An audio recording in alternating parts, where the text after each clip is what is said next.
karena kan semua sekolahannya udah pada libur, jadi sekarang masih kami mau jajan serba pedasnya dulu yang ada di pinggir jalan. BTW ini sih kami jajannya teh yang ada di jalan Buah Batu baru dak pokoknya mah patokannya kalau ada si Amang Seblak, kami mah selalu berhenti langsung ke si Amang Seblak dulu. Si kami teh belinya kumplit harganya cuma 15 ribuan aja, tapi pas dilihat wah porsinya bener-bener banyak banget ini mah. Bismillahirrohmanirrohim, pas dimakan teh wah kuahnya bener-bener enak banget baru dah. Ini mah udah kelihatan dari tampilannya juga bener-bener medok banget dan berbumbu ya si kuahnya teh. Apalagi yang paling si kami suka pas makan batagor sama kerupuknya, wah bener-bener empuk banget. Sebelah si Amang tukang seblak ada si Amang tukang tahu gejrot, ya udah mang beli aja satu porsi, ternyata harganya teh cuma 10 ribuan aja. Ini sih kami pakai cabenya teh campur yang hijau sama yang merah, ternyata pas dicobain teh wow bener-bener segar banget. Apabila kalau makannya teh sambil diseruput kayak gini, wah jadi tambah nikmat. Ini mah sebelah si Amang tukang tahu gejrot ada si Amang tukang apa ini teh kilo kiriwil yang harganya teh 5 ribu dapat 3. Ya udah wes kami teh beli 5 ribuan dipakein chili oil terus ditambahin ini takwa seblak yang tadi. Jejer lia singa cuawa jokha.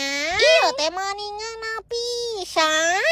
Sebelah si Amang tukang kilo kiriwil ada si Amang tukang aci kerupuk. Kalau makan aci kerupuk gini mah nggak usah pakai saus, nggak usah pakai sambal, wah udah enak dipakein bubuk-bubuknya juga. Isinya teh bener-bener lembut terus luarannya garing banget. Urusan minumannya mah si kami beli es doger dipakein jelly sama roti kayak gini, harganya cuma 5 ribuan aja tapi udah dapat banyak kayak gini. Lanjut part 2 atau jajan-jajanan pedas di mana lagi ya?